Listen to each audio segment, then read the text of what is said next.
Tennessee versus LSU. The Corn Dogs versus the Voltards. This is one I've kind of evolved and changed my mind on over the course of the week here. I'm hoping this will be a good game because the other two, and boy, TV really screwed up here. CBS picking Alabama and Texas A&M for their one primetime regular season game.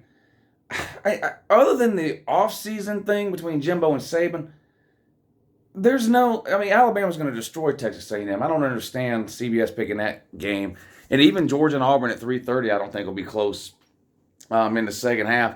This LSU Tennessee game should have been afternoon or prime time. Now Tennessee catches a break, I think, getting this game at noon on the road in Baton Rouge, which can be one of the toughest places in the SEC to play. And LSU at night might be the toughest place to play in college football. So I'm sure Tennessee doesn't mind this being an earlier game. I still think it's going to be a tough road environment. Tennessee's second road game of the year now? First one at Pitt. Tennessee won that game in overtime. Overtime win against Pitt, Tennessee, man. Wow. Georgia Tech beat Pitt in regulation. Anyway, the good, some good and some bad for both teams will start in Tennessee. Well, the good thing is undefeated. Tennessee is undefeated.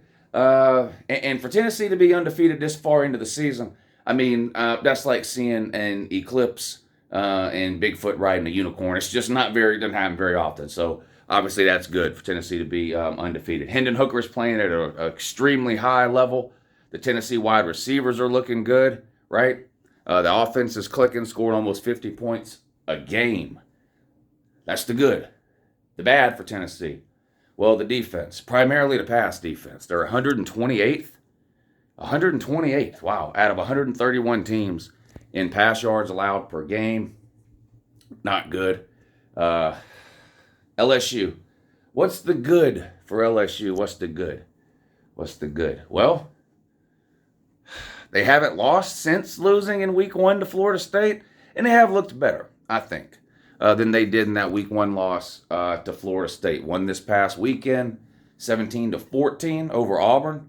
Not an overly impressive win, except for the fact, I guess, that they were down 17. Did I say 17-14, 21-17? They were down 17-0 to Auburn in that game. Came back and won 21-17. So some good and some bad there. Quarterback play for LSU, below average. They threw for 80-something yards last week against Auburn. I don't know. I mean, it feels like LSU is kind of lucky to just be sitting on one loss, whereas Tennessee has kind of gone out and earned it with their undefeated record, with the exception of that Pitt game. They basically controlled every game they played this season. I mean, they did let Florida hang around a little, but other than the very end and the onside kick, Florida never really had an opportunity to take a lead or to win that game. I mean,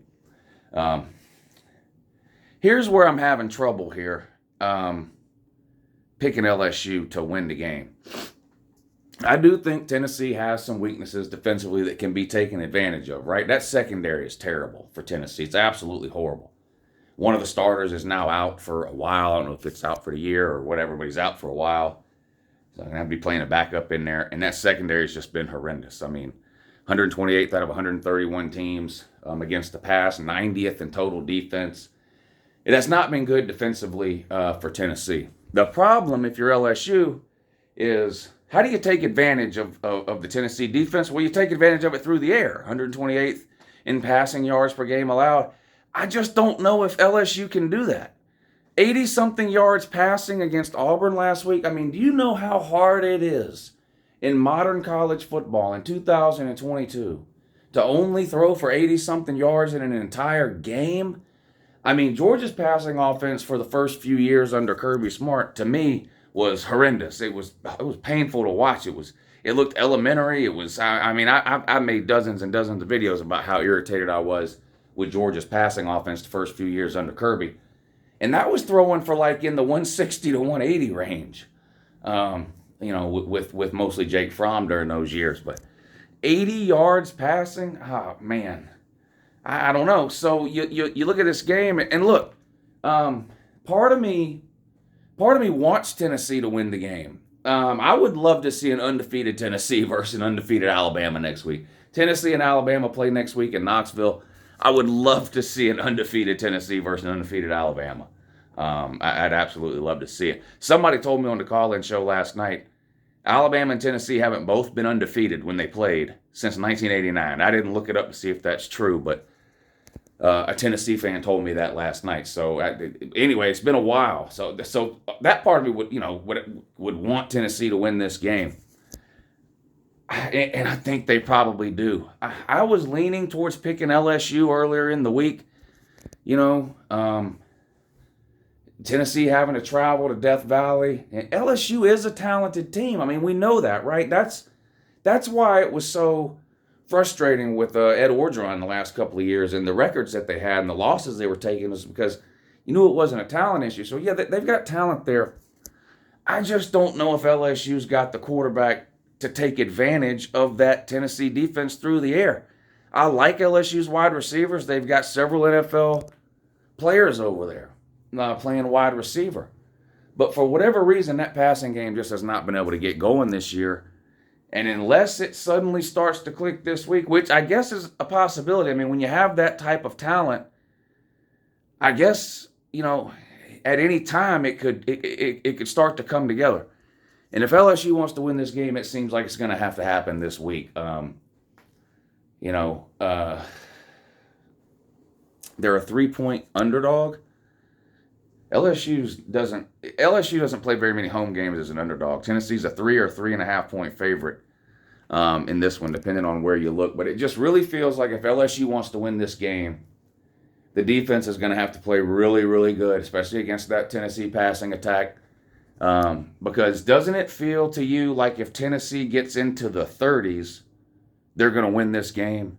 I don't think LSU wants to have a track meet with Tennessee. I don't think LSU wants to get into an up and down scoring contest with Tennessee, because it's just nothing I've seen from LSU's offense this year leads me to believe that they're going to be able to match Tennessee score for score. If you're LSU, you got to try to find a way to keep Tennessee in the 20s, I think, and offensively you got to get to 30 or win this game 28-24 or 31-30, 30-27, whatever, something in there for LSU, right? Tennessee's averaging 50 points a game.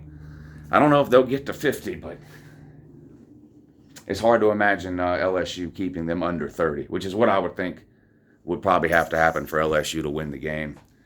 I'm going to take Tennessee to win this one on the road. If you're looking for reasons to pick LSU, okay, it's a home game for LSU. And then you look at Tennessee's win on the road at Pitt. Pitt turns around last week and loses at home to Georgia Tech in regulation. And it's fun to point that out and laugh. And believe me, I've been doing it all week. Ha, ha, ha. You lost to, you beat Pitt, but it took you overtime to do it. Georgia Tech beat Pitt, didn't need overtime. That is funny to point out. But the reality is, teams just aren't the same team from week to week.